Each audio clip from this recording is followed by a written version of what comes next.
Kelly with OASD, and today I wanted to talk to you a little bit about our wonderful press cloth. I don't know if you have this or not, but if you don't, you need to get it. So I'm sure you've all probably done towels for people or for yourself with beautiful designs, and then you wash it, and then this is what happens. It gets all wrinkled and just looks terrible. So I'm going to show you how this press cloth works.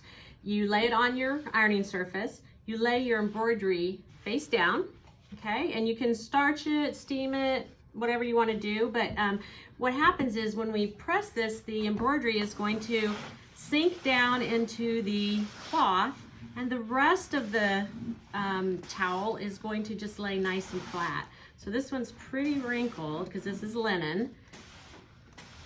So I'm just going to give it a few. If I was at home, I'd probably be starching this because I like to starch the heck out of everything. All right. Okay. Pretty good there.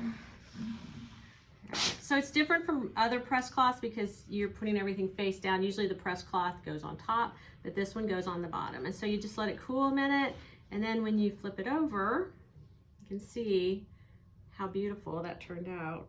I love this design. All right, that's my tip for you for today.